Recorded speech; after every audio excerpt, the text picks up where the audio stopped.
اعوذ باللہ من الشیطان الرجیم بسم اللہ الرحمن الرحیم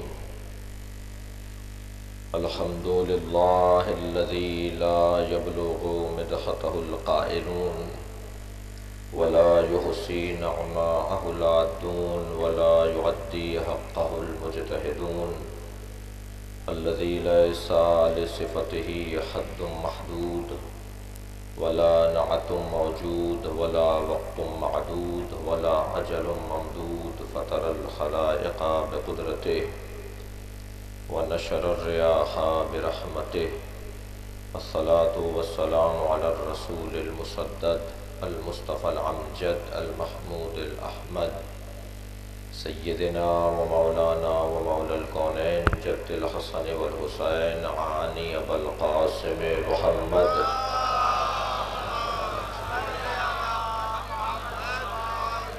وآلہ الطیبین الطاہرین المعصومین الذین قال اللہ انما یرید اللہ لیذہب عنکم الرجس اہل البیت ویطہرکم تطہیرا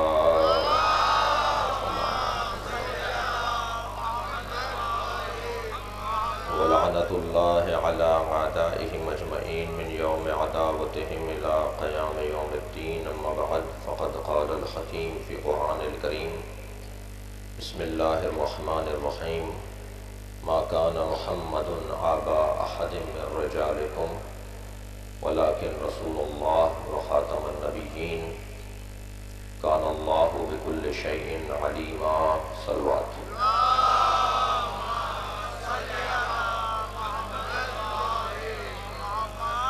سورہ مبارکہ احزاب کی آیہ کریمہ پروردگار عالم اپنے حبیب کی عظمت کا ایک باب روشن کر رہا ہے۔ ہر شخصیت کی بلندی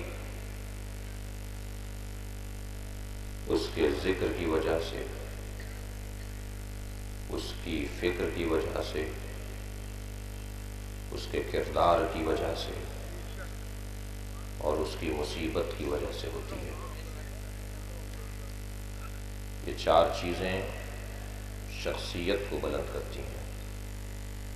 جو جتنا بلند ہوگا اتنا ہی اس کا ذکر بھی بلند ہوگا، اتنا ہی اس کی فکر بھی بلند ہوگی۔ بلندی فکر بلندی شخصیت کا سبب ہے۔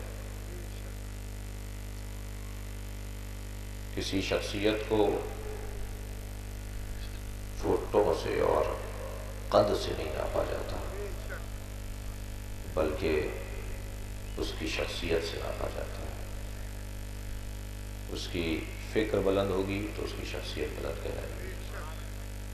کردار کیسا ہے؟ صاحب کردار ہوگا، بڑا کردار اور اونچا کردار ہوگا تو گویا اس کی شخصیت بلند ہے۔ اسی طرح جو جتنا بڑا ہے اتنا ہی مصیبت زدہ بھی زیادہ ہوگا۔ نہیں ہو سکتا کہ مصیبت اسے نصیب نہ ہو جو صاحب عظمت ہو۔ بڑا گہرا تعلق ہے مصیبت کا عظمت کے ساتھ، اور یقیناً ہم جس شخصیت کو پیش نظر رکھ کر بات کر رہے ہیں، یہ معیارات ایسی شخصیت اور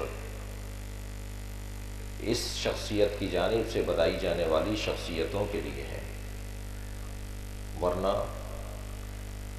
لوگ اپنے تئیں بہت سارے معیارات بنا چکے ہیں۔ لوگوں نے تو فضیلتوں کے کارڈ چھپائے ہوئے ہیں، آگے پیچھے کچھ لکھا ہوا ہوتا ہے، نام کے نیچے بھی بہت کچھ لکھا ہوا ہوتا ہے، اور ان چیزوں کو اپنے لیے معیار فضیلت سمجھتے ہیں۔ المیہ اور افتاد اس درجے پر کہ گئے ہیں اللہ کی بیت اللہ کی زیارت کرنے اور لوٹے ہیں تو نفس موٹا ہو گیا، پہلے شاید بہتر رہے ہوں، میں جو ان کی بات کر رہا ہوں انہی کی بات کر رہا ہوں، آپ کی بات نہیں کر رہا ہوں، جو اس سے مبرہ ہے اس کی بات نہیں ہو رہی جی۔ معلوم ہوا کہ حج کر کے آئے، اب ان کو اگر کوئی حاجی نہیں لکھتا تو انہیں برا لگتا ہے۔ فضائل یہ نہیں ہے، ان ہی الا سمیتموہا، یہ تو صرف عنوانات، نشانات، علامتیں ہیں۔ کیسے پہچانے کون ہے؟ تو ڈاکٹر لکھ لیجئے تاکہ لوگ پہچان لیں۔ کیسے پہچانے کہ آپ کیا خدمت کر سکتے ہیں؟ لکھ ڈالیے اپنے نام کے ساتھ انجینئر۔ اس سے زیادہ کچھ اور نہیں ہے، سوائے تصور کے، سوائے ایک عنوان کے اور صرف نشانی علامت کے، اور کچھ نہیں ہے۔ یہ لباس جو میں پہنے بیٹھا ہوں، عزیزان گرامی، بعض اوقات یہ بھی دھوکہ دے رہا ہوتا ہے۔ توجہ کر رہے ہیں؟ میں جب اپنے بارے میں بات کروں گا تو شاید آپ میں سے بہت سو کو زیادہ اچھا لگے گی۔ بھائی یہ جو میں پہنے بیٹھا ہوں یہ بھی بعض اوقات دھوکہ دے رہا ہے۔ ویسے بھی لباس ہے ہی دھوکہ، وہ چاہے آپ پہنے ہوئے ہوں یا میں پہنا ہوا ہوں، کوئی بھی پہنا ہوا ہو، لباس یعنی دھوکہ، فریب۔ عربی زبان کا لفظ ہے لباس یعنی دھوکہ، التباس، دھوکہ، فریب، اندر کچھ باہر کچھ۔ معلوم ہوا کہ کپڑا مہنگا پہن کر آ گئے، لوگ انہیں زیادہ قیمتی سمجھنے لگ گئے۔ مہنگا کپڑے پہننے سے یہ بڑا آدمی نہیں بنے گا۔ اور جب لباس دھوکہ دینے کا ذریعہ ہے، مولا فرما رہے ہیں نہج البلاغہ میں، ما لبست علی نفسی ولا لبس علی، آج تک میں نے اپنے آپ کو دھوکہ نہیں دیا اور نہ کوئی پیدا ہوا ہے جو علی کو دھوکہ دے سکے۔ صلوات بھیجے محمد و آل محمد۔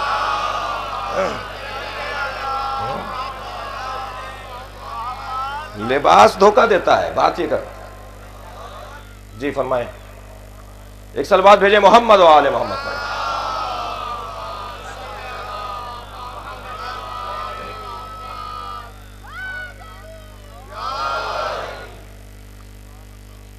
شاید یہی سبب رہا ہو کہ پروردگار عالم نے مکے آنے والوں کے لباس تبدیل کروا دیے۔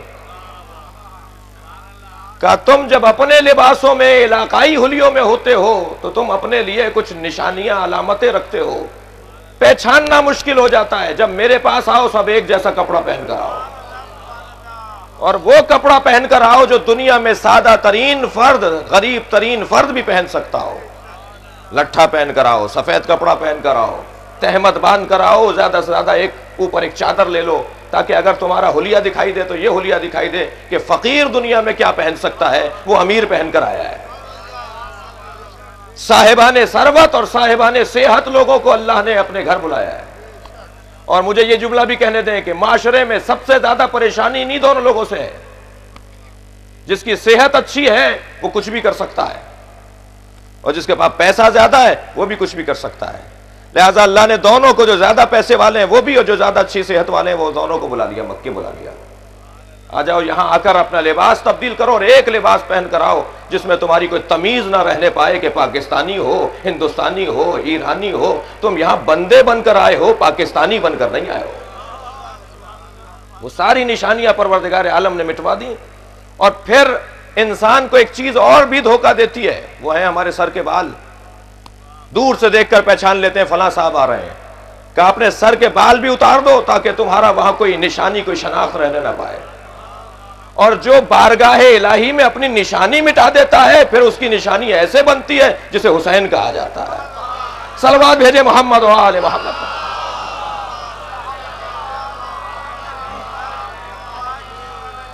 اس سے اونچی صلوات ہدیہ کریں گے۔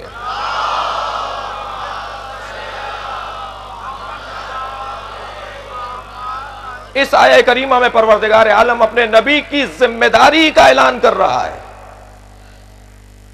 کہ اللہ کا نبی، ما کان محمد ابا احد من رجالکم، تمہارے مردوں میں سے کسی کا بھی میرا محمد باپ نہیں ہے، ولیکن رسول اللہ، یہ میرے رسول ہیں، یہ اللہ کے رسول ہیں، وخاتم النبیین، اور نبیوں کے خاتم ہیں، اور اللہ ہر شے کے بارے میں زیادہ بہتر جانتا ہے۔ کان اللہ بکل شیء علیم، اللہ ہر شے کے بارے میں زیادہ بہتر جانتا ہے۔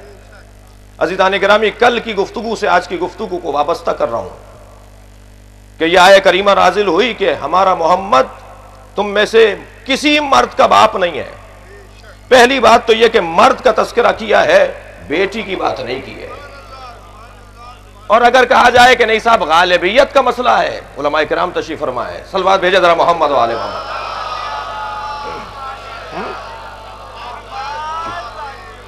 کیونکہ مرد غالب ہوتا ہے معاشرے پر اور گھرانے پر اور سماج کے اوپر، اس لیے اللہ نے رجال کا لفظ استعمال کیا. اس سے مراد اناس بھی ہیں، اس سے مراد یہ ہے کہ کسی کا بھی بابا نہیں ہے. لہذا بعض لوگوں نے اس کے ترجمے میں یہ روی بھی رکھی ہے کہ تو ہمارا محمد تم میں سے کسی کا بابا نہیں ہے، رجال کا لفظ نہیں رکھا. لیکن عزیزان گرامی، شان نزول کے حساب سے تو زید ابن حارثہ کا قصہ ہے اس آیت سے وابستہ. شان نزول تو یہ کہتا ہے کہ زید ابن حارثہ جو نبی مکرم کا منہ بولا بیٹا تھا، اصل میں نبی کا غلام تھا، نبی نے آزاد کیا، خدمت اچھی کی، محبت بہت کرتے تھے، سرکار نے اپنی زبان سے کہا تو میرے بیٹے ہو. ایک سال بعد بھیجا ذرا محمد والے.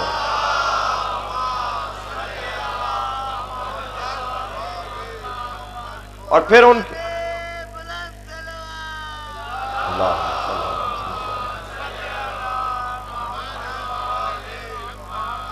ان کی شادی ہوئی زینب سے، زینب بنت جہش سے. اور کیونکہ یہ شادی ناکام رہی، طلاق ہو گئی، جدائی ہو گئی، پیغمبر اکرم نے حضرت زینب سے عقد کیا. اس سماج کے اندر پیغمبر ایک بت توڑنے تو نہیں آئے تھے، جتنے بت تھے سب کو توڑنا تھا. تو ان بتوں میں سے ایک بت یہ بھی تھا کہ اگر کوئی بیوہ ہو جائے، کوئی مطلقہ ہو جائے، تو آج بھی یہ بت باقی ہے. اگرچہ پرانی بات میں کر رہا ہوں لیکن یہ بت آج بھی باقی ہیں. بعض بت تو آج موٹے ہو گئے ہیں، بعض بت آج لمبے چوڑے ہو گئے ہیں. پیغمبر نے جن بتوں کو گرایا تھا وہ بت سماج نے پھر پالنا شروع کر دیے ہیں.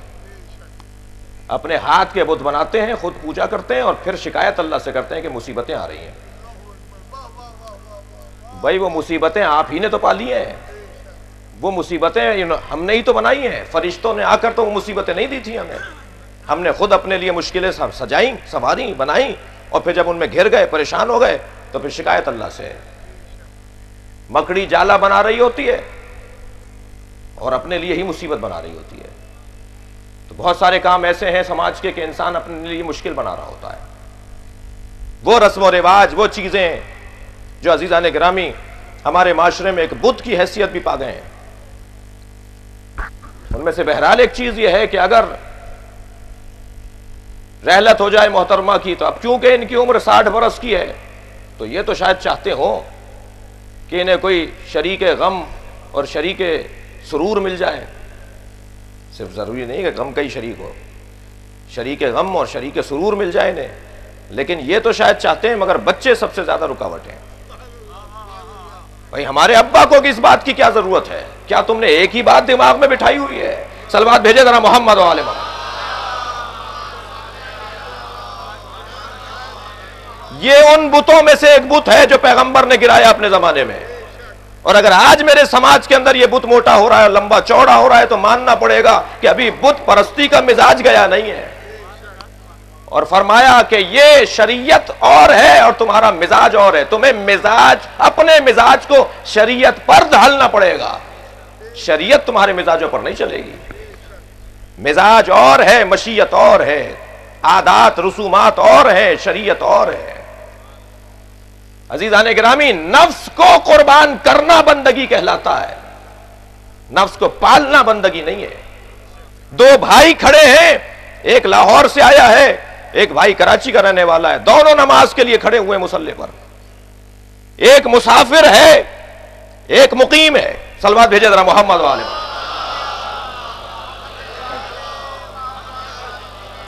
ایک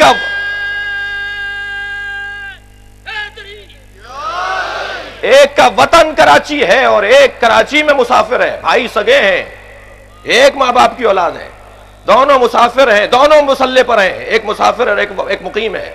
نماز پڑھیں گے تو ظہر کی کیسے؟ ایک 2 رکعت پڑھے گا، ایک 4 رکعت پڑھے گا. کہنے لگے سگے بھائیوں میں اختلاف، نماز پڑھ رہے ہیں، ایک 2 رکعت پڑھ رہا ہے اور ایک 4 رکعت پڑھ رہا ہے. کہا بھائی تم بھی 4 رکعت پڑھ لو، کیا جاتا ہے، اللہ ہی کا تو ذکر زیادہ ہو رہا ہے. کیا کرو گے 2 رکعت اور پڑھ کر؟ کیا بولو گے اس میں اللہ ہی کا ذکر کرو گے، قرآن کی تلاوت ہوگی، ذکر پروردگار ہوگا۔ کہنے لگے کہ اگر تم نے 2 رکعت بڑھا کر پڑھ لی تو ان 2 رکعتوں کا بھی ثواب نہیں ملے گا۔ توجہ کر لی آپ نے عزیزو؟ اس کا مطلب یہ ہوا کہ اللہ کی جو بندگی کرنی ہے وہ مشیت الہی کے مطابق کرنی ہے۔ صرف نبی مکرم کا ذکر اگر بڑھا دیا جائے تو اسی سے نماز کا خطرہ نہیں ہے، اللہ کا ذکر بھی زیادہ کر دیا جائے تو نماز باطل ہے۔ صلوات بھیجے محمد و آل محمد پر۔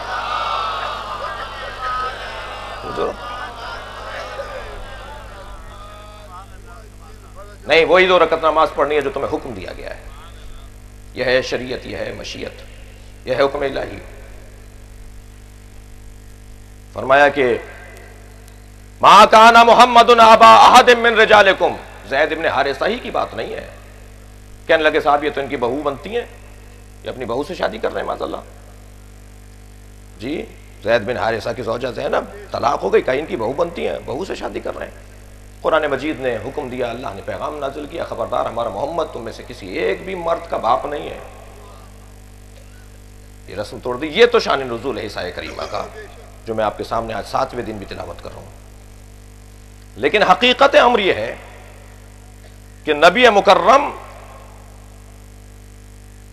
منصبی اعتبار سے کسی کے بابا نہیں ہے۔ نبی مکرم منصبی اعتبار سے صرف رسول ہے، اور کیونکہ مجسم پروردگار عالم کا، ہم کہہ چکے کئی بار، مجسم علم الہی کا پیکر ہیں، تو اب یہ جو کچھ بھی ہیں وہ رسول ہیں۔ اب ان کا کوئی کام اس سے ہٹ کر نہیں ہوگا۔ اگر یہ سجدے کو طول دے رہے ہیں حسین کے بیٹھنے پر، تو اس لیے طول نہیں دے رہے کہ نواسا بیٹھا ہے، اس لیے طول دے رہے کہ رسالت کی ذمہ داری ہے کہ سر نہ اٹھاؤ۔ یہ جناب زہرا کے آنے پر کھڑے ہو رہے ہیں اس لیے نہیں کہ بیٹی آ رہی ہے، اس لیے کہ رسالت کی ذمہ داری ہے۔ قربان جائیے ایسے افراد پر کہ اللہ بھی رسالت کا حصہ جن کی احترام کو قرار دے۔ اب یہ کون ہے؟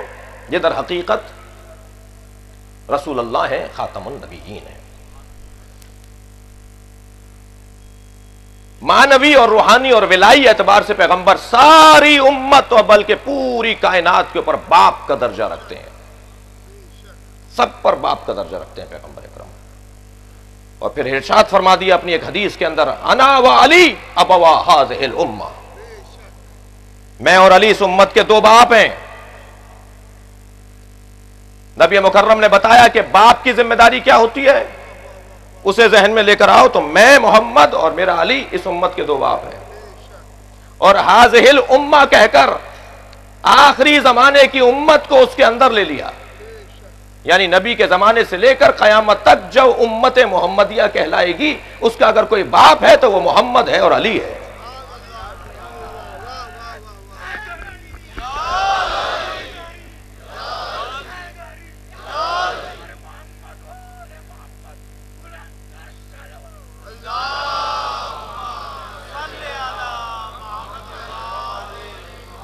کبھی غور فرمایا کہ 2 باپ کا تصور سوائے نبی مکرم کی اس حدیث کے کہیں اور ہمیں نہیں ملتا؟ جلدی سے عرض کر رہا ہوں، مجھے اپنی آج کی جو گفتگو میں ایک اہم موڑ کی طرف آپ کو لے کے جانا ہے، عظمت پیغمبر اور خاتمیت کے اوپر ایک دلیل۔ میں اور علی اس امت کے 2 باپ ہیں۔ کیوں کہا 2 باپ ہیں؟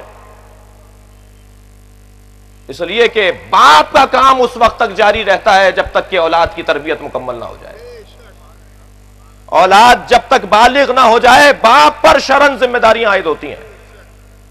اگر کسی کا 6 سال کا لڑکا کسی کا شیشہ توڑ کر آ جائے تو باپ کو بھرنا ہوگا، اور اگر 18 سال کا لڑکا کسی کا کوئی نقصان کر کے آ جائے تو خود ذمہ دار ہے، اس لیے کہ یہ بلوغت سے نکل کر اپنی ذمہ داریوں کے دائرے میں قدم رکھ چکا ہے۔ سگا بیٹا بھی اگر 18-20 سال کا ہے اور کسی کا نقصان کر کے آئے تو شریعت یہ کہتی ہے کہ باپ ذمہ دار نہیں ہے، خود ذمہ دار ہے۔ یہاں ایک جملہ کہہ دوں کہ جب سگا باپ سگے بیٹے کا ذمہ دار نہیں ہے تو رشتہ داروں کے ذمہ دار کیسے ہو جائیں گے؟ ہر ایک کو اپنی ذمہ داری ادا کرنی ہے۔ صلوات بھیجے محمد و آل محمد۔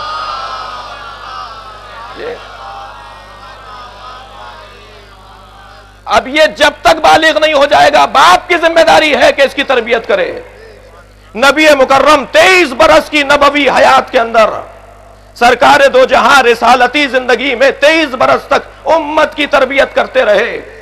10 سال جو مدینہ منورہ میں رہے، نبی مکرم نے 80 جنگوں کا مقابلہ کیا، چھوٹی بڑی 80 جنگوں کا. ہر چوتھے دن، ہر ہفتے، ہر مہینے جنگیں تیار ہیں. وہ جو 10 سال کا دورانیہ سرکار کا مدینے میں گزرا ہے، وہ 10 سال کا دورانیہ نبی کو دشمنان اسلام نے، مشرکین مکہ نے اور غیر موحدوں نے نبی مکرم کو تکلیف میں مبتلا رکھا. امت کی تربیت کے لیے ضروری تھا جب تک یہ بالغ نہ ہو جائے باپ ان کے سر پر رہے. اور وہ 10 برس کی مدنی حیات میں امت بالغ نہیں ہوئی، لہذا فرمایا یا علی انا اقاتل علی التنزیل وانت تقاتل علی التاویل. اے علی میں تنزیل کی بنیاد پر جنگ لڑ رہا ہوں، تم تعویل کی بنیاد پر جنگ لڑو گے. اے علی میں ان سے لڑ رہا ہوں جو کھلے کھلے کافر ہیں. صلوات بھیجے ذرا محمد و آل محمد.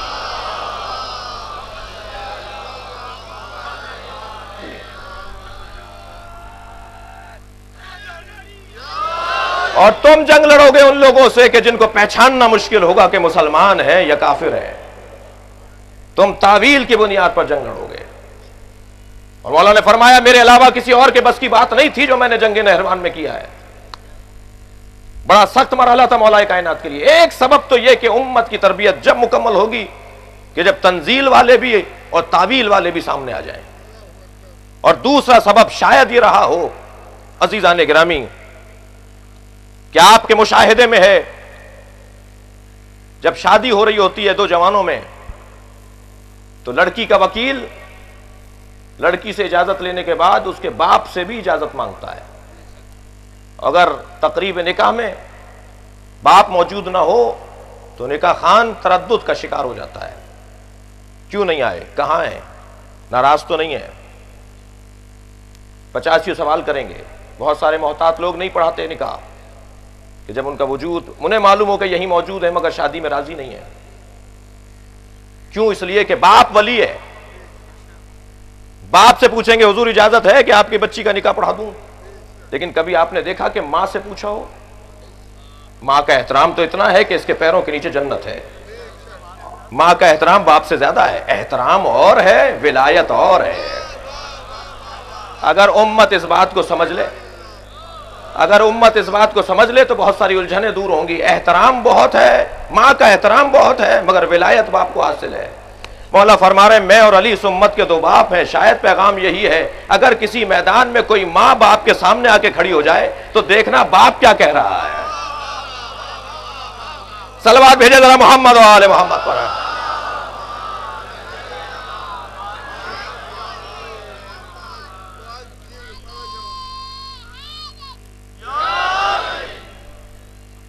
میرا محمد تم میں سے کسی کا بابا نہیں ہے مگر رسول ہے اور خاتم النبیین ہے.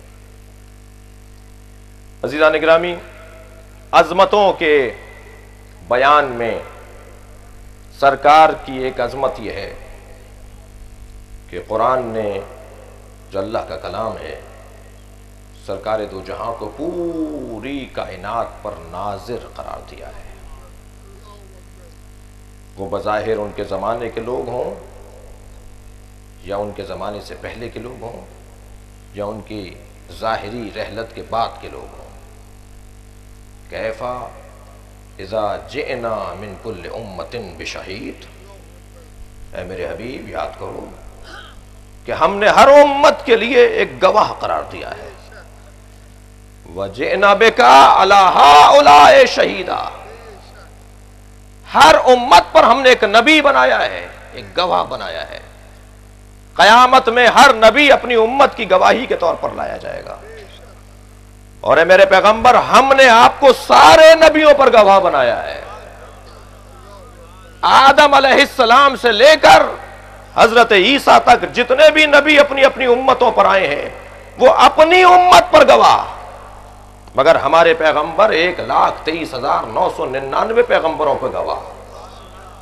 اور آپ کی دقت مجھے یہاں چند لمحوں کے لیے زیادہ چاہیے نسبتاً، وہ یہ کہ اللہ نے اپنے حبیب کے لیے لفظ شاہد نہیں استعمال کیا ہے. لفظ شہید کو استعمال کیا ہے. پورے قرآن کے اندر اللہ نے اپنے لیے بھی شاہد کہیں نہیں کہا، جبکہ شاہد بھی گواہ ہوتا ہے اور شہید بھی گواہ ہوتا ہے، مگر ان دونوں کی گواہیوں میں بڑا فرق ہے. شاہد گواہ ہے مگر دلیل، استدلال اور قرائن کی بنیاد پر گواہی دیتا ہے. توجہ نہیں کر رہے آپ حضرات. شاہد گواہی دیتا ہے مگر دلیلوں کی بنیاد پر، استدلال کی بنیاد پر اور قرائن کی بنیاد پر گواہی دیتا ہے. لیکن جو شہید کہلاتا ہے وہ قرائن کی بنیاد پر دلیل نہیں دیتا بلکہ وہ عینی گواہ ہوتا ہے. یہ بہت موٹا فرق ہے. شاہد اپنی گواہی سے ہاتھ اٹھا سکتا ہے، شہید اپنی گواہی سے ہاتھ نہیں اٹھا سکتا. صلوات بھیجے ذرا محمد و آل محمد.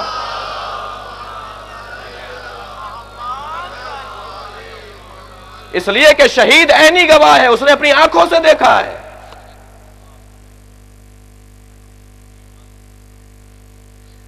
قرآن مجید میں شاہد کا لفظ بھی استعمال ہوا ہے اور شہید کا لفظ بھی استعمال ہوا ہے گواہوں کے لیے.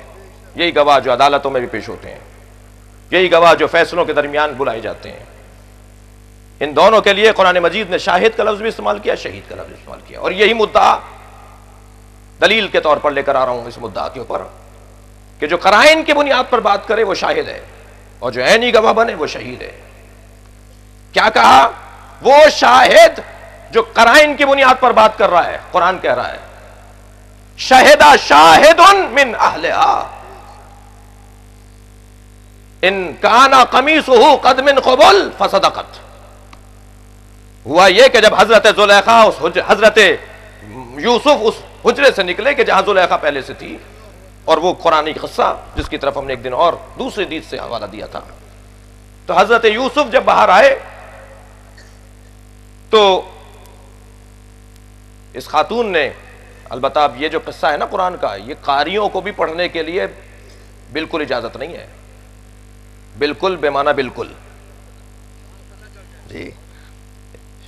قاریوں کو بھی کہا گیا ہے کہ ذرا خیال سے پڑھنا اس قرآن کی آیت کو، اس لیے کہ بہت سارے لوگ ہیں جو قرآن کو پڑھتے ہیں اور ان کے دل ٹیڑھے ہو جاتے ہیں، اور بہت سارے لوگ ہیں جو قرآن سے گمراہ ہو جاتے ہیں. قرآن گمراہ نہیں کرتا، پہلے ہی وہ گمراہ ہوتے ہیں، ان کی گمراہی میں اضافہ کر دیتا ہے. قرآن گمراہ کرنے کے لیے نہیں آیا. قرآن ہادی ہے، ہدی للناس ہے، ہدی للمتقین ہے. تو حتیٰ قاریوں کو بھی روکا گیا ہے کہ یہ والی آیت جو یہ قصہ ہے حضرت یوسف اور زلیخا والا، اس قصے کو ذرا خیال سے پڑھو، ذرا احتیاط سے پڑھو، جلدی سے پڑھ کے گزر جاؤ، زیادہ رکو نہیں اس قصے پر. ایک صلوات بھیجے ذرا محمد والے.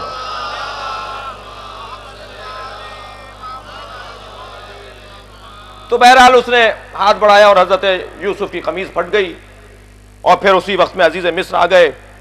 اور پھر جب ہونے لگا بھائی کس کا قصور ہے، کس نے کیا غلطی کی ہے، تو اس نے حضرت یوسف پہ تہمت لگا دی. تہمت لگائی تو فوراً خود زلیخا کی بہن جو اس کے ہاں ٹھہرنے آئی ہوئی تھی، اس کی گود میں شیرخوار بچہ تھا. ارے بھائی حضرت عیسیٰ ہی ماں کی گود میں نہیں بولتے. جب اللہ کسی نبی کی عصمت کی حفاظت کروانا چاہتا ہے تو کسی بھی بچے سے بات کروا دیتا ہے. صلوات بھیجے ذرا محمد و آل محمد.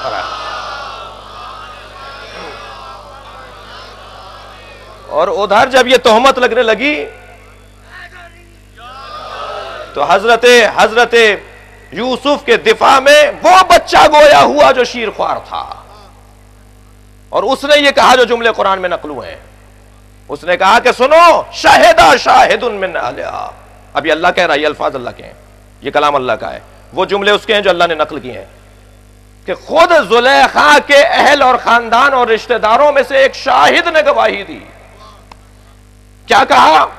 ان کان قمیصہ قد من قبل، اگر یہ قمیص آگے سے پھٹی ہے تو فصدقت، یہ صحیح کہہ رہی ہے، اور اگر اس کے برخلاف ہے تو یہ جھوٹ بول رہی ہے، یوسف سچے ہے. اور اسی بنیاد کے اوپر فیصلہ ہوا. صلوات بھیجے ذرا محمد و آل محمد.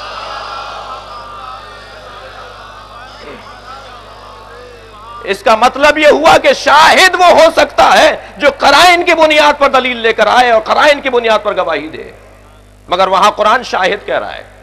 لیکن جب دو چشمدید گواہوں کا مطالبہ ہوگا تو کہا جائے گا وَاسْتَشْهِدُوا شَهِيدَيْنِ مِن رِجَالِكُمْ. لے کر آؤ دو ایسے مرد جنہوں نے اپنی آنکھوں سے دیکھا ہو، دو ایسے مرد جو چشمدید ہوں، انہیں لے کر آؤ۔ وہاں شہیدین کا لفظ ہے، دو گواہ، دو مرد گواہ جو آنکھوں سے دیکھ رہے ہوں۔ عزیزان گرامی، اللہ نے کبھی اپنے لیے لفظ شاہد استعمال نہیں کیا، اس لیے کہ کوئی چیز ہے ہی نہیں جو رویت الہی سے خالی ہو، جو دید پروردگار سے، جو بصارت الہی سے، جو اس کے بصیر ہونے سے غافل ہو اور دور ہو، وہ ہمیشہ اپنے لیے شہید کا لفظ استعمال کرے گا۔ اور ایسے ہی پروردگار عالم نے اپنے حبیب کے لیے لفظ شہید استعمال کیا ہے، اس لیے کہ الا ہؤلاء شہیدا، اے میرے حبیب یہ پوری کائنات تمہارے لیے ایسے ہے جیسے سب کے لیے ہاتھ کی ہتھیلی ہو۔ یہ پوری کائنات نبی ایسے دیکھ رہے ہیں۔ اور جب مولا کائنات کے بارے میں بات آئے گی کہ وہ شاہد ہیں یا شہید، تو پھر جواب آئے گا کہ علی بھی کیونکہ ابوا ھذہ الامہ ہے، اس امت کے دو باپ میں سے ایک باپ علی ہے، اور میں اور علی ایک ہی نور کے دو ٹکڑے ہیں، تو کہیں بھی مولا کائنات کے لیے لفظ شاہد نہیں آیا ہے، شہید آیا ہے۔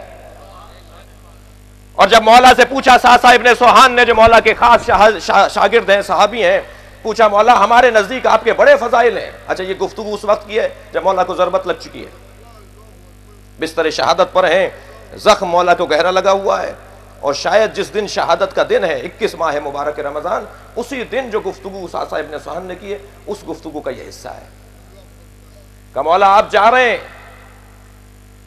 ایک سوال حل کر کے جائیے، ہمارے نزدیک آپ کی فضیلتیں بہت ہیں، آپ بتائیے آپ کو سب سے اچھی فضیلت کون سی لگتی ہے، آپ کون سی چیز کو اپنے لیے بہت بڑی فضیلت سمجھتے ہیں؟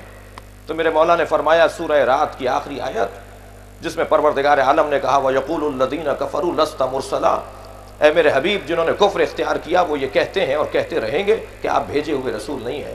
فَقُلْ، تو ان سے کہہ دیجئے، کَفَى بِاللَّهِ شَهِيدًا بَيْنِي وَبَيْنَكُمْ، تمہارے اور میرے درمیان گواہی کے لیے اللہ کافی ہے، وَمَنْ عِنْدَهُ عِلْمُ الْكِتَابِ، اور جس کے پاس پورے قرآن کا علم ہے وہ میری رسالت پر گواہ ہے۔ میرے مولا فرماتے ہیں وہ شہید جو قرآن میں ذکر ہوا ہے وہ میں علی ہوں۔ فرمانے لگے میری یہ بڑی فضیلت ہے کہ اللہ نے اپنے ساتھ مجھے گواہ رسول بنایا ہے۔ صلوات بھیجے محمد و آل محمد۔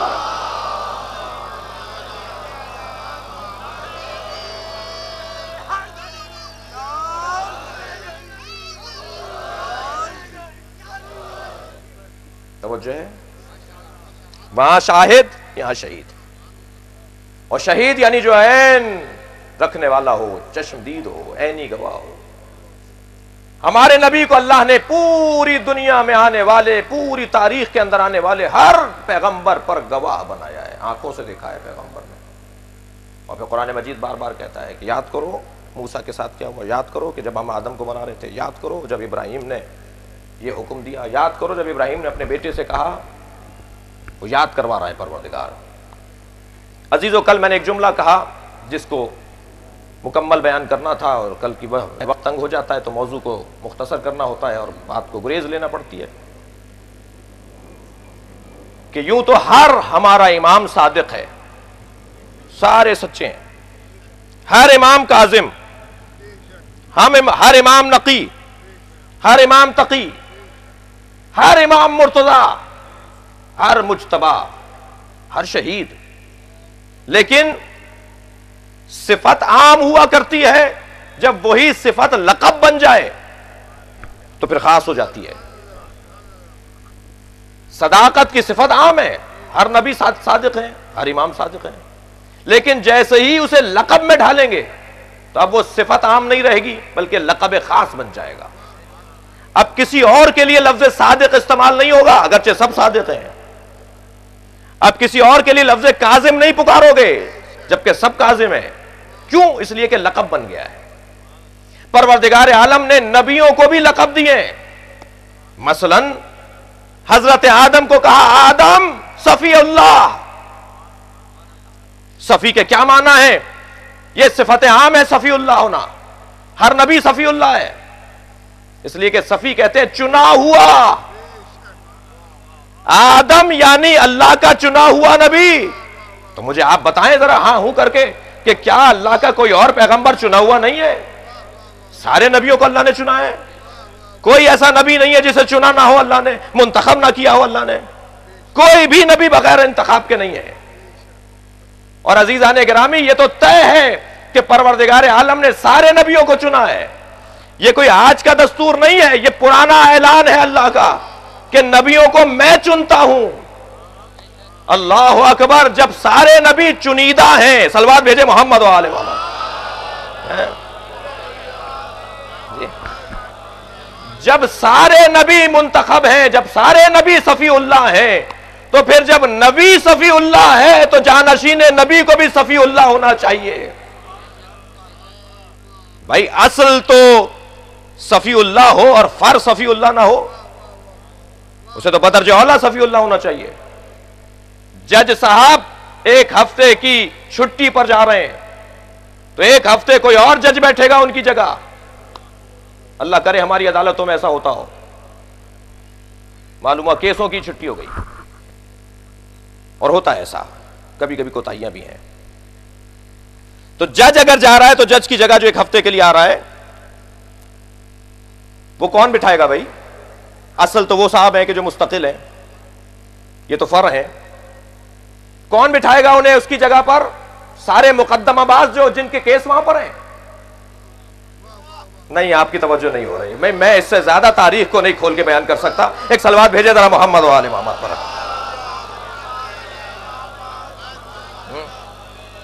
اس عدالت میں جن کے مقدمے چل رہے ہیں وہ سب جمع ہو کر طے کریں گے کہ آج کے بعد فلاں فیصلہ کرے گا ہمارا، یا نہیں جس نے پہلے والے کو بٹھایا تھا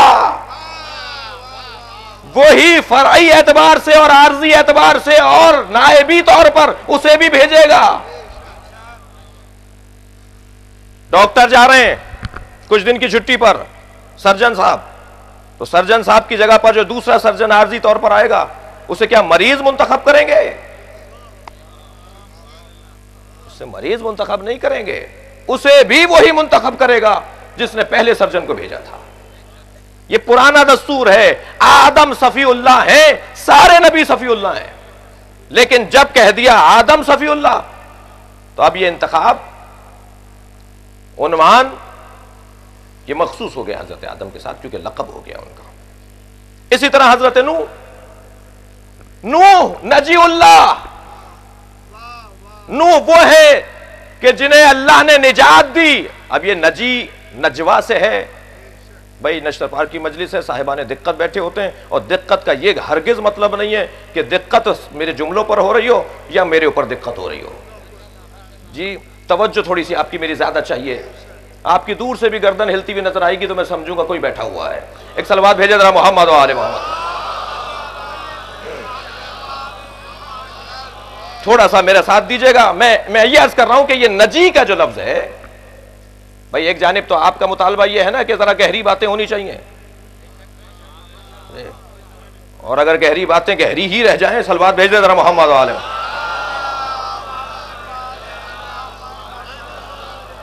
نجی کا مطلب یا ہے نجوا سے نجی ہے، اور نجوا کہتے ہیں راز کی باتیں. جب دو آدمی قریب بیٹھ کر دہن اور کان کو ایک قریب لے جائیں اور بات کر رہے ہوں تو اس کیفیت کو نجوا کہا جاتا ہے. یا مراد یہ ہے کہ حضرت نوح جو ہے وہ اللہ سے نجوا کرتے تھے، اللہ سے راز کی باتیں کرتے تھے، اس لیے کہہ دیا گیا کہ نوح نجی اللہ. تو کون سا نبی ہے کہ جو اللہ سے راز کی باتیں نہیں کرتا تھا؟ ہر نبی نجی اللہ ہے. لیکن مراد اگر نجی اللہ سے یہ ہے کہ جسے نجات دی اللہ نے، تو کیونکہ حضرت نوح کی کشتی کا مرحلہ اور معاملہ ہے، تاریخ کہتی ہے کہ کشتی بنائی، سیلاب آ گیا، پانی ابلنے لگا، پانی برسنے لگا، لوگ مر گئے، جو سوار ہوئے وہ نجات پا گئے. تو نوح جسے اللہ نے نجات دی. جب تک نجی اللہ کا لفظ عام رہا صفت کے طور پر تو سب نجی اللہ ہیں، سب کو اللہ نجات دیتا ہے. ہمیں بھی اللہ نجات دے رہا ہے. یہ ہم جو اس کشتی میں اس وقت بیٹھے ہوئے ہیں، یہ کیا نجات کی کشتی نہیں ہے؟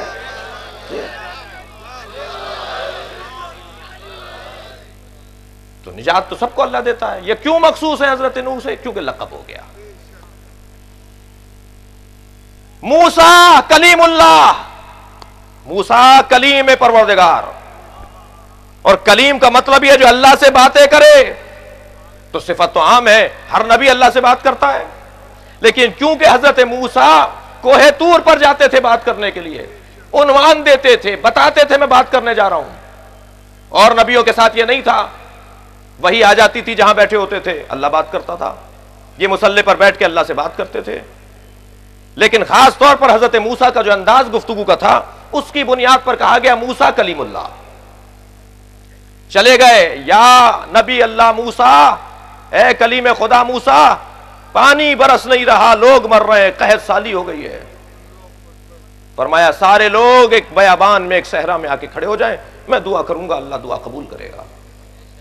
حضرت موسیٰ نے دعا کی، یا اللہ لوگ پانی کے نہ ہونے پر مر رہے ہیں، انہیں رحمت عطا فرما۔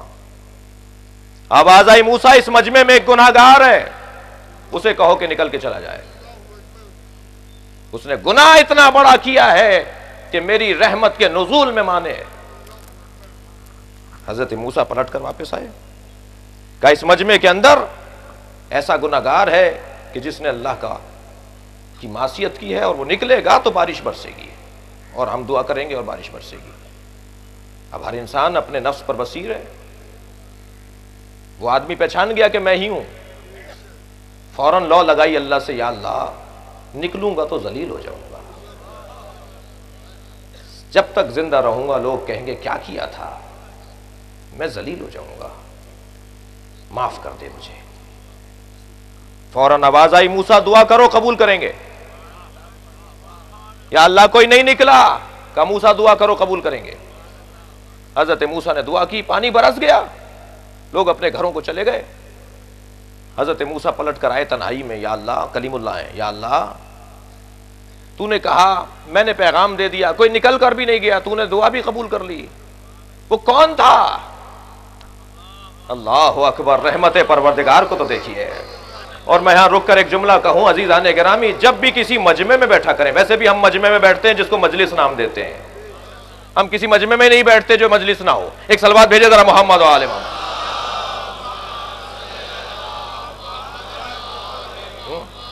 یا دعا کا مجمع ہے یا مجلس کا مجمع ہے، وہ بھی مجلس، وہ بھی دعا ہے اور یہ بھی دعا ہے۔ جب آپ کسی مجمع میں بیٹھا ہوا کر رہے ہیں تو اس واقعے کو اگر ذہن میں کبھی رہ جائے تو ضرور یاد کیا کریں، ہم میں سے کوئی بھی معصوم نہیں ہے بھائی، کم سے کم مجھے نظر نہیں آ رہے، یہ احساس ضرور ہے کہ مجلس میں موجود ہیں، میں آپ کی اور اپنی بات کر رہا ہوں، لہٰذا کوئی نہ کوئی کمی کوتاہی ہم سب کے اندر موجود ہے۔ جب ایسے مجمع میں بیٹھا ہوا کریں تو وہ ضرور یاد کر کے مجلس میں قدم رکھا کریں، یقین جانیے میرے مولا حسین حضرت نو سے کم مقام نہیں رکھتے اللہ کے مقام، اللہ کی بارگاہ میں، حضرت موسیٰ سے کم مقام نہیں رکھتے اللہ کی بارگاہ میں۔ یا اللہ بتا وہ کون تھا؟ اللہ اکبر، جواب آتا ہے، موسیٰ جب گناہگار تھا تب نام نہیں بتایا، اب تو اس نے توبہ کر لی ہے۔ صلوات بھیجے محمد و آل محمد پر۔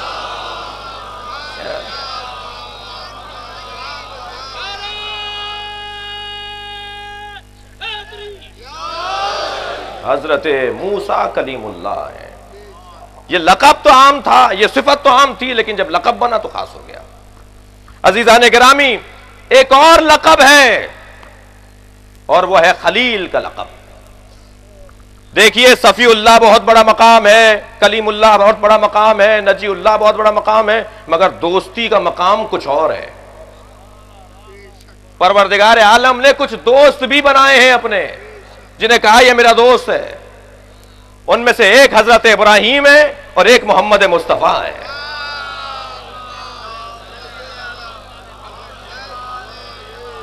حضرت ابراہیم کو بھی کہا یہ کون ہے؟ خلیل اللہ، اللہ کا خلیل،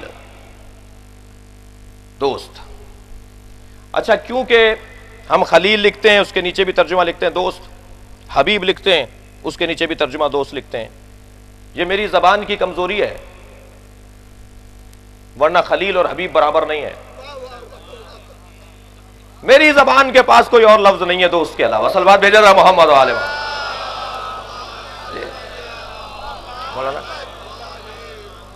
ورنہ حضرت ابراہیم ہے، حبیب حضرت محمد مصطفیٰ ہیں، فرق دونوں میں کتنا موٹا ہے۔ مثال دے رہا ہوں، فرض کیجئے ہمارے ایک دوست نے اسکول بنایا، ہمیں معلوم ہوا کہ اس کی عمارت تیار ہو رہی ہے، اسکول بنا رہے ہیں، مدرسہ بنانا بھی بہت اچھا ہے، ہسپتال بنانا بھی بہت اچھا ہے، اور اسکول بنانا بھی بہت اچھا ہے۔ اور پاکستان میں اگر ہمارے جتنے مدرسے ہیں اتنے جب تک اسکول نہیں بنائیں گے مسئلے کا حل نہیں نکلے گا۔ مدرسوں کی ضرورت، اس کی افادیت، مدرسہ نہ ہوتا تو میں یہاں کیسے بیٹھا ہوتا بھائی؟ مدرسہ نہ ہوتا تو حضرت آیت اللہ خمینی جیسا رہنما آپ کو کہاں سے ملتا؟ مدرسہ نہ ہوتا تو آج بھی ہمارے شہر میں بڑی بڑی شخصیات مجالس پڑھ رہی ہیں، یہ مدرسے سے ہی تو آئی ہیں۔ لہٰذا مدرسے کا احترام اور مدرسے کی ضرورت، افادیت، اس کا انکار نہیں ہے۔ لیکن اگر فرض کریں آپ کے پاس 1000 مدرسے ہیں پورے پاکستان میں، تو جب تک 1000 اسکول نہ کھول لیں اس وقت تک مسئلے کا حل نہیں نکلے گا۔ اور یہ میں نہیں کہہ رہا، ہمارے مرجع تقلید نے یہ جملہ کہا ہے پاکستانیوں کے لیے۔ ایک صلوات بھیجے محمد و آل محمد۔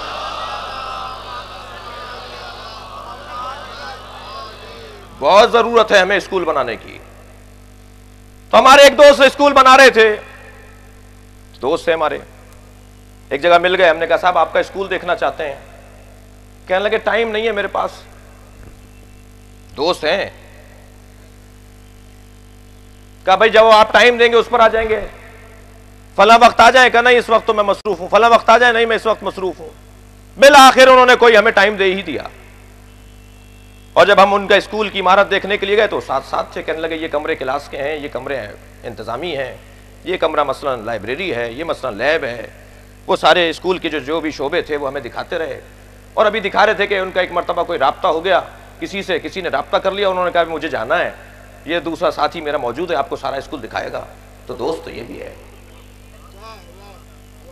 اور ایک مرتبہ ہم اسکول بنا رہے تھے تو ہم نے اپنے دوست سے کہا کہ آئیے کبھی ہمارا اسکول بھی دیکھ لیجئے۔ دونوں دوست ہیں، اور انہوں نے کہا صاحب ہمارے پاس وقت کی تنگی ہے۔ مثالوں میں رہیے گا، جب اس کے نتیجہ نکلے گا تو بعض جملے وہاں کے لیے نہیں ہیں۔ ایک صلوات بھیجے ذرا محمد و آل محمد۔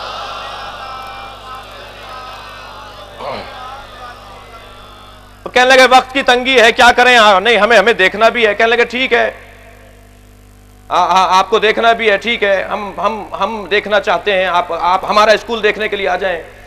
تو ہمارے پاس گاڑی نہیں ہے، سواری نہیں ہے۔ کہنے لگے کوئی بات نہیں، ہم مرکب خاص بھی بھیج دیں گے، نمائندہ خاص بھی بھیج دیں گے۔ اور دروازے کے اوپر ہم سو رہے تھے، ایک مرتبہ دروازے پہ دستک ہوئی، مرکب خاص بھی کھڑا تھا اور نمائندہ خاص بھی کھڑا تھا۔ کہنے لگے آپ بھول گئے، آپ کو آج آنا تھا وہاں پر۔ تو خاص سواری بھی بھیج دی، خاص نمائندہ بھی بھیج دیا، اپنے اسکول کا انہوں نے دورہ بھی کر لیا۔ تو فرق محسوس کر لیا خلیل میں اور حبیب میں۔ ایک کہتا ہے یا رب کیفا ارنی، کیفا ارنی کیفا تحیی الموتیٰ، یا اللہ مجھے دکھا تو کیسے مردوں کو زندہ کرے گا۔ ایک خود کہہ رہا ہے مجھے دکھا، اور ایک کو بلایا جا رہا ہے کہ دیکھنے آ جا۔ صلوات بھیجے محمد و آل محمد پر۔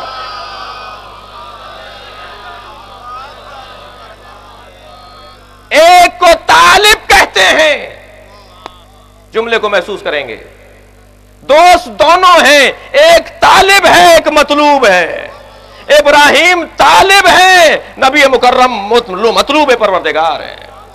اے میرے حبیب آؤ تمہیں ہم معراج پر بلانا چاہتے ہیں۔ اور عزیزان گرامی، دونوں سے محبت کا اظہار قرآن مجید میں کیا گیا ہے۔ ایک سے کہا کہ اپنے بچے کو ذبح کر دو، خواب میں دکھایا گیا ہے، اے اسماعیل انی ارا فی المنام انی اذبحک۔ اے اسماعیل میں خواب میں رائے تو نہیں کہا ہے، ارا کہا ہے۔ ایک مرتبہ خواب نہیں آیا تھا، کئی مرتبہ خواب آیا تھا، لہذا یہاں ارا کا لفظ ہے۔ کئی دن سے میں خواب دیکھ رہا ہوں کہ میں تمہیں ذبح کر رہا ہوں۔ تو حضرت اسماعیل نے فرمایا بابا افعل ما تؤمر، وہی کیجئے جو آپ کو حکم دیا گیا ہے۔ آپ مجھے انشاءاللہ ستجدنی انشاءاللہ مع الصابرین، آپ مجھے انشاءاللہ صابروں کی جماعت میں پائیں گے، صابروں میں سے پائیں گے۔ حضرت ابراہیم اسماعیل کو لے کے چلے، رسی بھی لے لی، چھری بھی لے لی، اپنے بچے کے گلے پر چھری چلا رہے ہیں۔ آنکھوں پہ پٹی باندھ لی، کہیں ایسا نہ ہو کہ خون نکلتا ہوا دیکھوں تو چلتا ہوا ہاتھ رک جائے۔ ابراہیم نے چھری چلا دی، محسوس بھی ہو رہا ہے گلا کٹ رہا ہے اور خون نکل رہا ہے، اور جب جان لیا کہ اب اس کا تڑپنا بند ہو گیا ہے اور اس کا خون نکل چکا ہے تو پھر پٹی ہٹائی، کیا دیکھا اسماعیل ساتھ کھڑے ہوئے ہیں اور ایک دمبا ذبح ہو گیا۔ قرآن نے کہا وَفَدَيْنَاهُ بِذِبْحٍ عَظِيمٍ۔ اب یہاں پر عزیزان گرامی عجیب بات لکھتے ہیں بعض لوگ، بڑے محتاط رویے کے ساتھ بات کر رہا ہوں، کہتے ہیں کہ یہ کہہ دیا کہ ہم نے اس دمبے کو عظیم فدیہ قرار دے دیا، اور دمبے کو عظیم بنانے کے لیے بڑے عظیم الجثہ لوگوں نے اسے عظیم الجثہ بنایا، کہنے لگے وہ بہت موٹا تازہ تھا اور جنت میں چرتا تھا، اللہ نے اسے جنت میں رکھا اور اتنا اس کو اللہ نے کھلایا کہ وہ موٹا تازہ ہو گیا، اس لیے اسے اللہ نے عظیم کہا ہے۔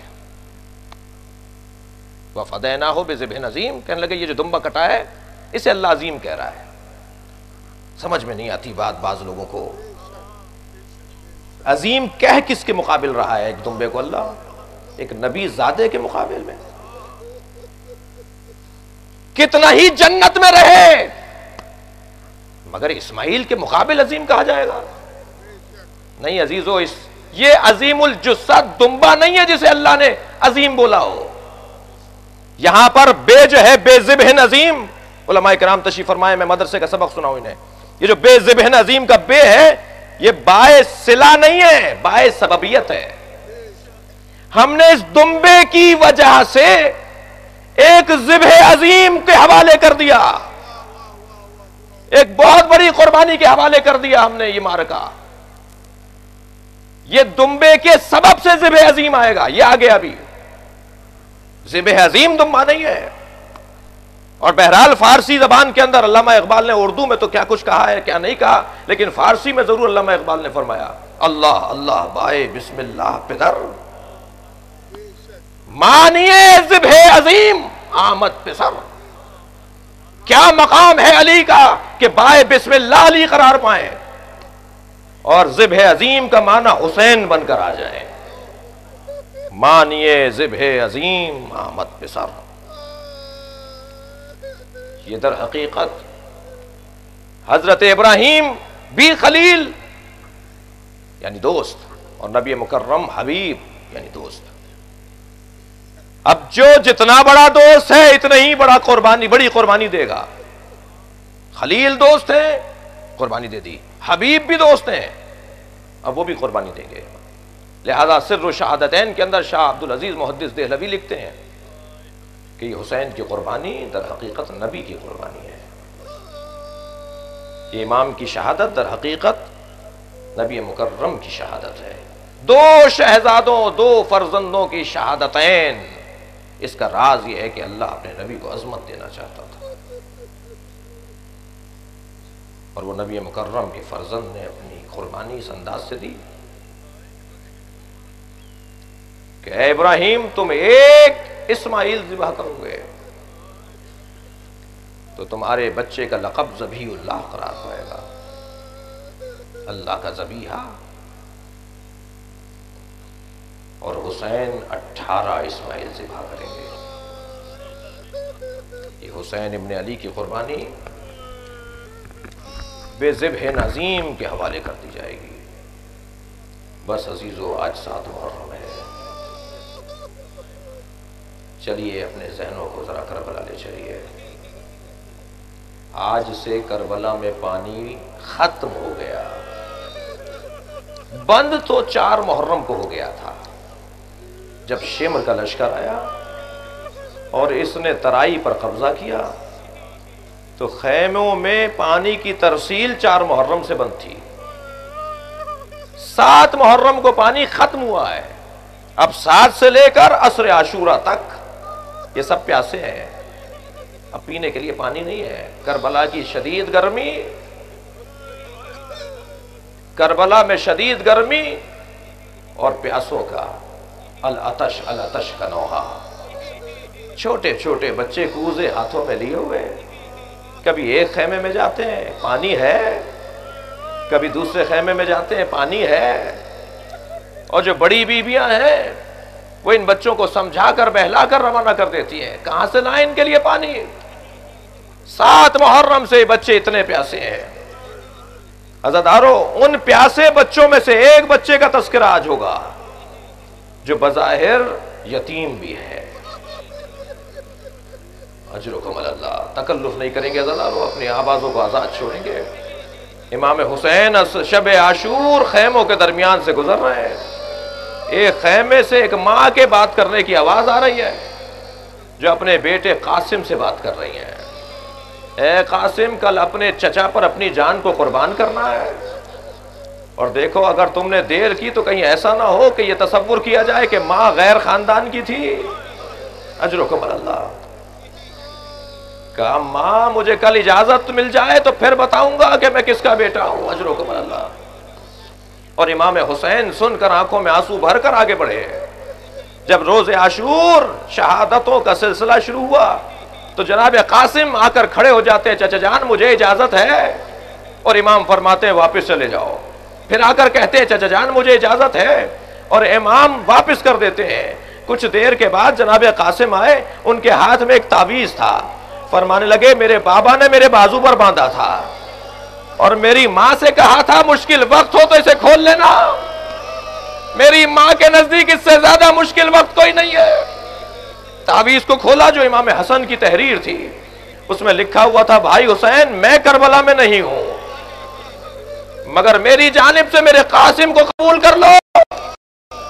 امام حسین نے جناب قاسم کو گلے لگا کر اتنا گریہ کیا، مقتل کا کہنا ہے کہ امام حسین اور جناب قاسم اتنا روئے دونوں غش کھا کر زمین پر آ گئے۔ جناب زینب آگے بڑھی، اپنے بھائی اور اپنے بھتیجے کو غشی سے فاقہ دیا، آمادہ کر رہے ہیں جناب قاسم کو امام حسین۔ جناب قاسم کو آمادہ کیا، جناب عباس نے خود سر پہ رکھا، زرہ پہنائی، تلوار ساتھ حمائل کر دی۔ جب گھوڑے پر بٹھایا تو جناب قاسم کا قد بظاہر کم تھا، گھوڑے کی رکابیں زیادہ بڑی تھیں، رکابوں کو کاٹ کر پیروں تک رکابوں کو لے کر آئے۔ جناب قاسم کو بٹھانے کے بعد امام حسین نے فرمایا قاسم رکو۔ جناب قاسم کے امامے سے ایک تحت العنق نکالی، ایک پٹی نکالی اور چہرے پر نقاب بنا دی، اور فرمایا قاسم اس نقاب کو سالم رکھنا، عجب نہیں نقاب اس لیے لگائی ہو کہ دشمن بچہ سمجھ کر حملہ نہ کرے، اور ویسے بھی عزاداروں چاند کو بدلی میں رکھنے کے لیے حفاظت کے لیے نقاب لگائی جاتی ہے۔ اور ادھر جناب قاسم گھوڑے پر بیٹھ کے میدان کربلا میں روانہ ہوئے۔ جناب قاسم بہت دیر تک جنگ کرتے رہے، جہاد کرتے رہے۔ حکیم ابن طفیل نامی ایک ظالم نے آگے بڑھ کر جناب قاسم کے قریب آ کر ایک ایسا جملہ کہا جس جملے پر جناب قاسم کے سر پر ایک گرز آ کر لگا، اور جناب قاسم گھوڑے سے زمین کی طرف آئے تو کہا چچا میری مدد کیجئے گا۔ اجرکم اللہ۔ جناب امام حسین ایسے کسی کے پکارنے پر نہیں گئے جیسے جناب قاسم کے پکارنے پر گئے ہیں۔ راوی کہتا ہے کہ ایسے بڑھ رہے تھے جیسے شیر اپنے شکار کی طرف بڑھ رہا ہوتا ہے، اور جب حسین کو دشمنوں نے آتے ہوئے دیکھا تو آوازیں لگنے لگی حسین نے حملہ کر دیا۔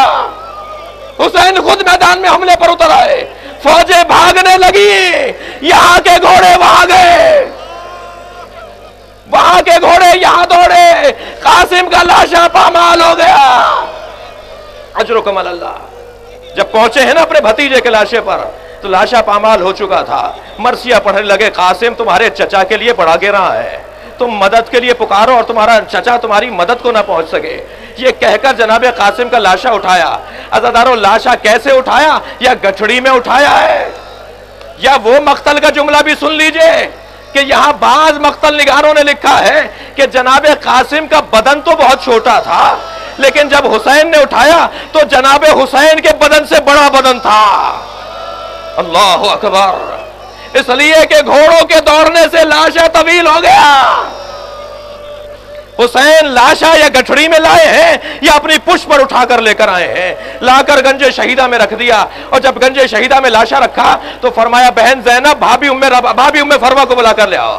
قاسم کی ماں کو بلا کر لے آؤ۔ جناب ام فروا آئی ہیں گنج شہیدہ میں، اپنے بچے کے لاشے کو پامال دیکھا ہے، اپنے بچے کے لاشے کو مسلح دیکھا ہے، عربی میں مسلح کہتے ہیں، اپنے بچے کے لاشے کے ساتھ بے حرمتی دیکھی ہے، تو بیٹھ کر غور سے دیکھتی رہیں اور امام حسین کو دیکھ کر کہا بھائی حسین مجھے قاسم کا کرتا چاہیے، جو خون بھرا کرتا اس کے بدن سے اترا ہے وہ کرتا مجھے چاہیے۔